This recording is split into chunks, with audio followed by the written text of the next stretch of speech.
views and opinions expressed in this program are those of the participants and do not necessarily reflect the views of BronxNet or the program underwriters.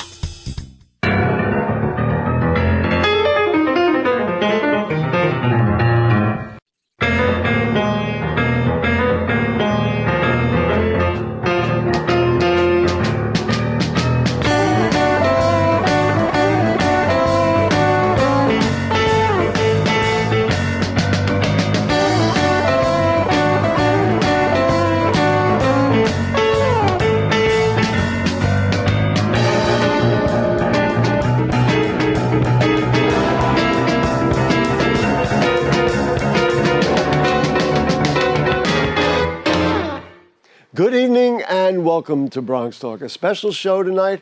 I don't want to spend a lot of time with introductions because when you see who our guest is, you'll know exactly who she is. She's the 14th Borough President of the Bronx, and I'm thrilled that Vanessa Gibson is back on Bronx Talk. Nice to have you with us.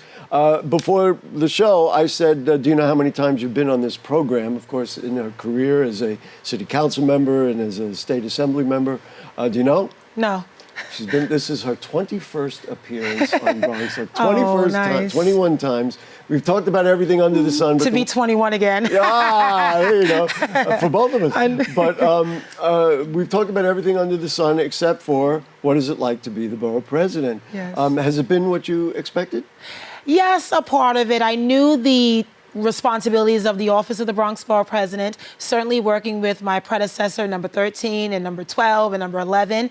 But I don't think that I was necessarily ready for, in the first week of our administration, the horrific fire at Twin Parks. But in terms of the volume, in terms of the ribbon cuttings, the groundbreakings, the meet and greets, meeting with CECs, parent leaders, union leaders, faith-based clergy, CBOs, Democratic clubs, taxpayer groups, everyone all across the Bronx. It's been really great. I truly am loving it. I was going to say, you list those things, but I know you long enough, and that is what would make you happy.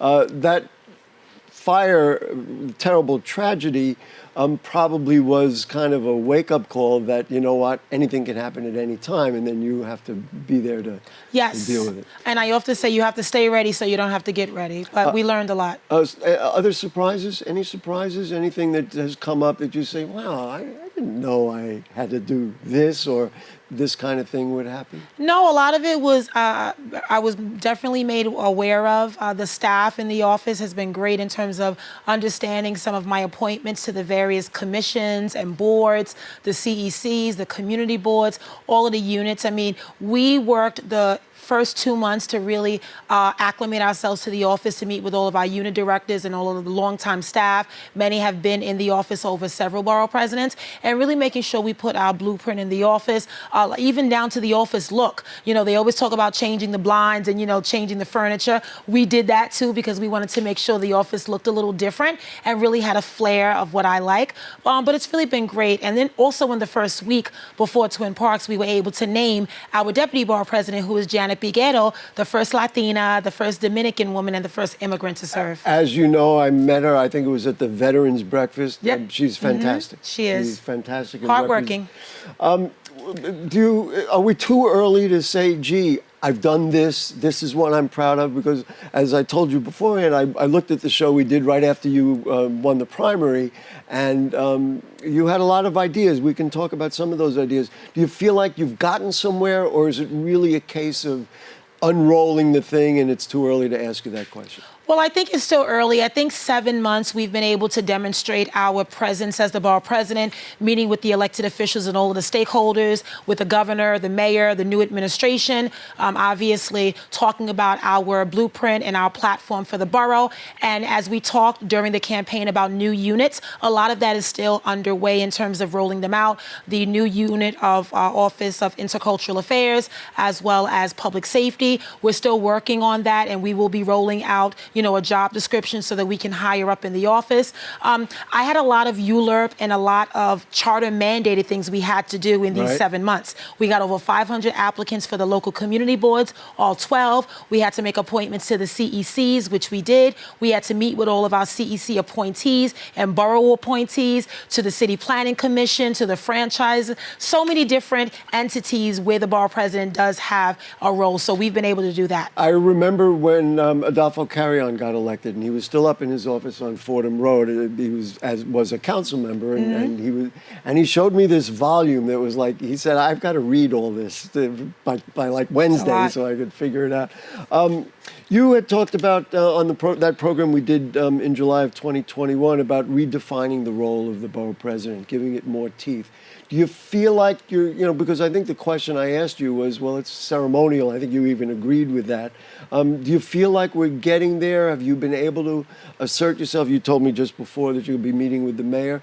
Are we getting somewhere to give the borough presidency a little more Absolutely. teeth? I definitely think that we've asserted ourselves as the borough president, have a great relationship with my 4 colleagues that represent the other 4 boroughs, great working relationship with Mayor Eric Adams, the 5 deputy mayors, as well as Governor Kathy Hochul and the new Lieutenant Governor Antonio Delgado, and really making the case on the priority of the Bronx, the investments that need to happen, not just photo ops, not just showing up for a press conference, or unfortunately in the event of a tragic occurrence, a shooting, a vigil, which we've done and we will do, but also making sure that we have a blueprint. How are we addressing health disparities and homelessness and providing stable housing and jobs and getting Bronxites back to work on the backdrop of COVID-19? One more general question, then I want to get into some specifics. Will you give yourself a grade so far?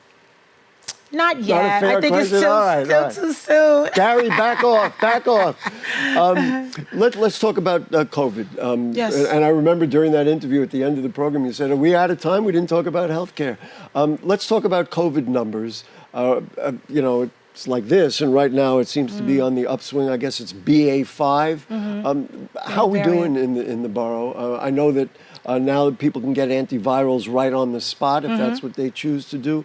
What's your assessment of the infrastructure as this horrible situation is developed? Right. So, of course, we learned a lot in these 2 years. I was out on the front lines giving out food and PPE. It was really tough for residents that, were really falling on hard times and struggling for basic necessities like healthy food and like health care. And we did a lot of work working with our FQHCs, our healthcare providers, hospital workers, and so many of our partners in the Bronx that have a real relationship and a level of continuity of services. And I think 2 years later, we've learned a lot. Highest death rates of COVID, but also underlying health conditions that many Bronxites live with today. Health disparities like heart disease, obesity, as well as asthma and heart disease, and so many other things that we are affected by. So what we're doing now is, instead of the test and trace, there is a new effort called test and treat. And it's still through the health department, and we have mobile sites now where we're still encouraging COVID testing. We have several dozen parks and playgrounds that offer the home at testing kits, where you can take the kits at home and get tested. And we also want to work with all of our hospitals and our clinics like Gotham, Morrisania, Gotham, Belvis. I think the nuance that we're really trying to work on is monkeypox. There are over 350 cases in New York City, and we've not been given a borough breakdown, but we know that it's very prevalent in certain communities. Have you heard that? I mean, I haven't heard specifics. It would be very interesting to know where in the Bronx and why, much like we hear about Legionnaire's disease and those kinds of things. They're not telling us yet, but we are actively working to get a site in the Bronx, because right now we have sexual clinics in Chelsea, in Central Harlem, as well as Corona.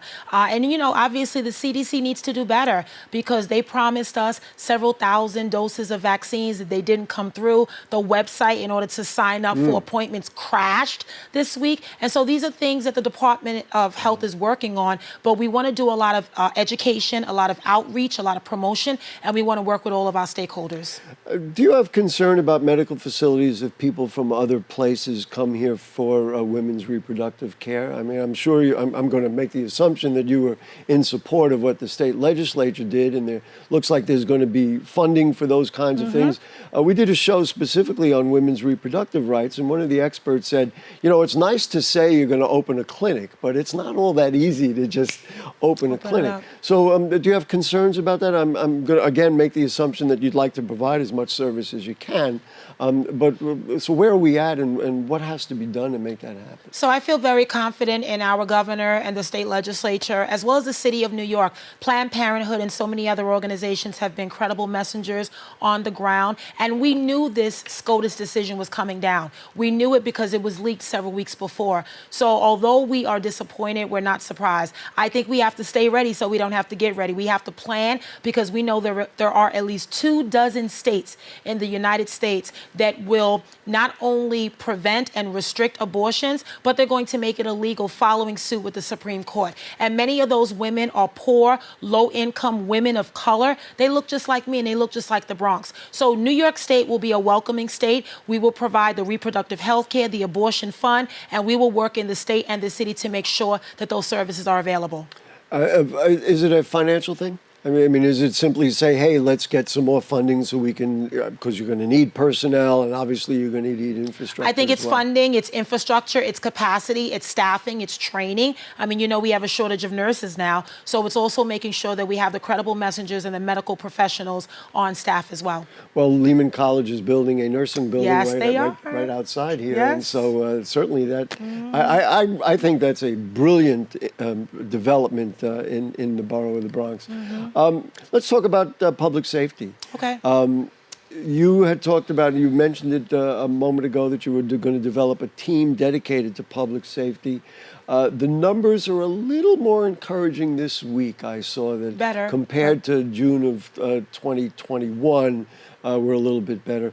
To start, what's your assessment? I mean, where are we at? I mean, every shooting, every violent crime is just horrific, and you, of course, have to go to the press conferences, et cetera. Every shooting, every assault, every violent crime, every act of gender-based violence is devastating. It's heartbreaking. Families are receiving calls, and they are forever changed. I continue to pray for those families affected, many of whom I know I've been able to meet with during these, occurrences of tragedies. A lot of domestic cases. We had a transit police officer fatally stabbed a few weeks ago by her estranged husband in the Bronx. We had a shooting just yesterday in Eden houses. It's happening every single day. Sometimes it makes the media, sometimes it doesn't. I think Mayor Adams and Governor Hochul have done a lot to invest in programs to focus on prevention and not reactionary, focusing on summarizing and Cornerstone and Beacon programs, Summer Youth, 100,000 young people that are working this summer, opening up our school buildings and our community centers like Saturday Night Lights. We went from 100 sites last year to 131 this year, and that is good because we need safe spaces. The problem we have, Gary, is the trafficking of guns. Just this week, PSA 7 in the 4-2 precinct did a takedown and recovered 17 weapons in public housing in the South Bronx. That means potentially 17 lives that are saved. There are too many guns. Or more. Clear. There are too many guns. It's too easy to get a gun, but it's also the mindset of a young adult carrying a gun. They do it because they need to be safe. They're not safe in their neighborhood. They don't feel that we're doing anything. And until we get over the trafficking, the supply, and the mindset, we're going to continue to have this cycle. Is there something you can do? I mean, as the borough president, I guess this team that you're putting together, what are your hopes for getting this together, and what do you think they can do to either dissuade people from engaging in this sort of behavior or even getting a gun, or, of course, then ultimately not using it and living a more lawful life? My hope for the Office of the Public Safety is to work with all of our precinct councils from the 4-0 to the 5-2, PSA 7, PSA 8, as well as Transit District, to work with the credible messengers, the anti-gun violence organizations like SOS, BRAG, Stand Up to Violence, Save Our Streets, Guns Down, Life Up, and so many others that are physically in the Bronx that are credible, violence interrupters that have a good rapport with young people. We do have so many. We have a lot, and they do great work, and we need to beef up their capacity so they can hire more staff and increase their territory. In the interview we did in July of a year ago, you were not thrilled with the bail reform. I think the phrase you used was a killer is going to be a free person, and that disturbed you. Have you moderated your opinion of bail reform? You feel like the state legislature has slightly changed the rules to give judges more discretion? Does that make you feel better, or do you think there's more to do? So I do recognize that this year, during the legislative session, the governor and legislative leaders did make some modifications to bail reform. I know there's some think it didn't go far enough. Some didn't want any changes at all. I think the reality is we have to recognize there are so many layers to this conversation.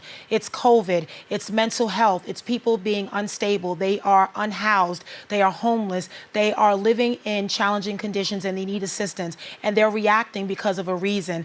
And bail reform, when it was enacted, we all believe in, and I still do. I think 90% of the individuals released on bail reform do not get re-arrested and re-offend. But it's a small population of re-offenders that continue to cycle in and out of the system. They have multiple arrests. Wouldn't it be easy, and I'm being very naive here, but wouldn't it be easy to just say, well, you've been arrested 18 times or 12 times, and say, you know what, even though maybe this crime is, not that significant, maybe we ought to hold you here. I mean, it just seems logical to me. And again, am I being too naive? No, I think every case is... And you can say it if it's true. Every case you have to look at individually, of course. And again, we don't assume anyone that is accused is actually convicted because they have to go through the court system.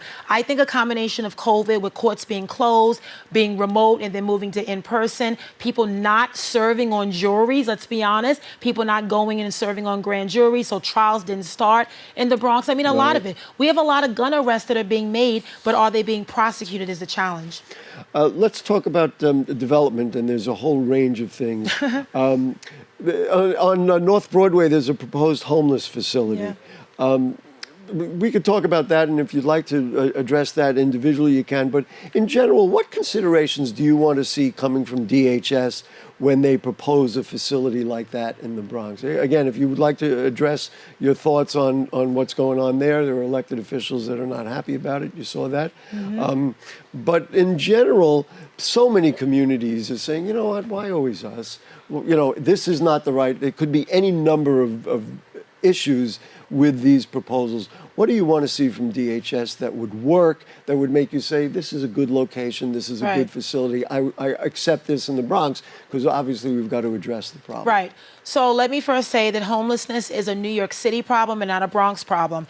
Every community across the city of New York must do their fair share. They must house their own homeless families and single adults that originate from their particular community, but that doesn't always happen. Historically, over many years, there have been certain communities in the Bronx that have historically been saturated, inundated with not just shelters for single adults, for families, safe havens, juvenile facilities, drug treatment programs, an assortment of different programs for people in need. And we don't turn our backs on anyone that is in need, because we know many of these clients have never had a first chance, let alone a second, third, or fourth chance. They are living with addictions and mental health issues, and they need help and they need supportive services. This new administration, under the leadership of Mayor Adams, the Commissioner Gary Jenkins of DHS, has really tried a different approach. So they're looking at neighborhoods that have historically not necessarily had any of these shelters. I think this is about a balance. It's about looking at the neighborhood, the services that will be provided, who the provider is, right? Let's be honest. Some of these providers are shady. That is certainly one of the issues. We need to make sure they're credible, right, and they have a good track record of serving the population, because these are contracts and thousands of dollars that they're being awarded to provide services. So just to understand, you on one hand, you say they should have facilities in the communities that people originate from. On the other hand, that probably leads to some community saturation. Do you think every neighborhood in the Bronx should kind of pony up and say, look, we understand there's a problem for all of us, and we should find space in our community? I think every neighborhood should at least begin to have those conversations. As I've traveled around the borough, some of the language that I've heard has been unacceptable when people talk about those people thinking that everyone that's homeless is a criminal. Affordable housing equals more crime, and that is far from the case. The majority of homeless families today are employed with a full-time job. They are working class people. They cannot afford the high rents in the Bronx and the city of New York. And guess what? If they could get into a brand new apartment, they would. I think that would raise the minimum wage question, and I don't think I'm going to bother asking it because, in essence, you've answered it just now. This is so interesting to me, and we talked about the Jerome rezoning for years, and we did a number of interviews about it. And then a year ago, you said, after the Jerome rezoning, I don't think I want to do another rezoning. Yet Mayor Adams said he supports rezoning. He said, we're going to be the rezoning city in America. And then, of course, there's the very large controversy in the East Bronx in the Bruckner rezoning. So what do you think? You like what Mayor Adams said? I know you would support good development, but you don't want to support kind of the difficulties you ran into when you were a council member. Well, generally, I think we should not call it rezoning. I would like to call it a neighborhood plan, because anytime you are proposing density, changing the zoning, adding new families and people into a community, you need to look at the neighborhood infrastructure, the housing itself, the schools, the parks, the playgrounds, the neighborhood businesses. You need to look at the burden that that particular project may place on a community, particularly those communities that are lower density, those that may have higher density, those that are oversaturated. And so that's why a lot of these projects are often met with a lot of resistance, because people will say the traffic is a nightmare. You can't get to and from schools now. School dismissal time, you can't get through a certain area. We don't have the ability to deal with the infrastructure. And those are legitimate concerns that the city needs to address. What I argued for is an interagency task force of DOT, HPD, DEP, DOE, SCA, a number of organizations that oversee different parts of our city, and getting us all together to talk. So if we're proposing several hundred units for a neighborhood, what is the impact on that local school district, on the parks, on the playgrounds? So these are conversations we should have, honestly, before our proposal happens and not during. And I know, because we talked about it when it happened, that Councilmember Salamanca insisted that there be proper studies to assess who's going to be racial impact studies and who's going to be displaced.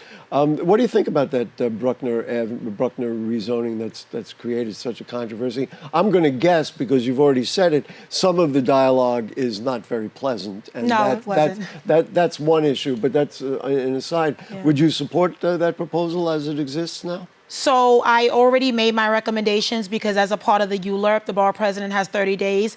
I held 2 hearings, one in person, one remote, and we made our recommendations a few weeks ago. What we did was we are recommending yes with conditions. We want to condense the project. We don't believe an 8-story building in a community of Throgs Neck and Schuylerville that has predominantly been low density of an R4 zoning really would attract and make that beneficial. So what we argued is a lower FAR from 3.3 to 2.2. We reduced the size from 85 feet to 55 feet, 8 stories to 5 stories that would be parallel to the existing school, PS14, that's in the community, because we don't want to we don't want to disrupt the community. We don't want to change the character of the neighborhood. We recognize that 1 and 2 and 3 family home ownership is the way to go, and we encourage that. We made a lot of recommendations. I encourage you to view it, because we talked about home ownership. We talked about the interagency task force dealing with coastal resiliency issues, flooding, and so many things that happen to homeowners there. But we also know that it's housing for seniors, older adults, veterans, a youth recreation center, a new supermarket that has 85 jobs. Check marks. All those you check. I just in my mind ran through a number of the projects that we have. There's La Centrale in Mott Haven. There's the Peninsula in Hunts Point. There's Bronx Point over there on the Harlem River. There's the Ridgefield properties on the southernmost part of the borough. Do you want to pick out any one of them? Do you like them all? Are you happy about it? Is this the kind, because this is the development we're getting in a lot of neighborhoods.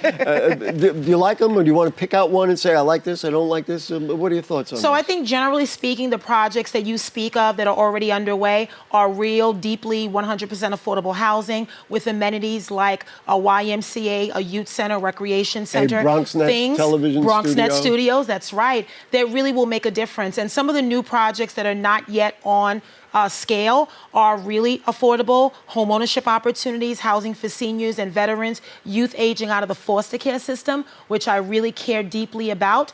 And I also think it recognizes that, again, neighborhoods, so we're talking about potential new schools, new supermarkets, we're talking about commercial and retail and certain commercial overlays, ground level retail, we're talking about renovations of MTA sites, making sure we have ADA compliance, the Metro North expansion. A lot of projects are going to bring not just vitality, but really restore communities. But I think it has to be done in a responsible way. The local jobs, the local hiring, MWBE, we want to make sure there are guaranteed jobs for local residents. Are you satisfied?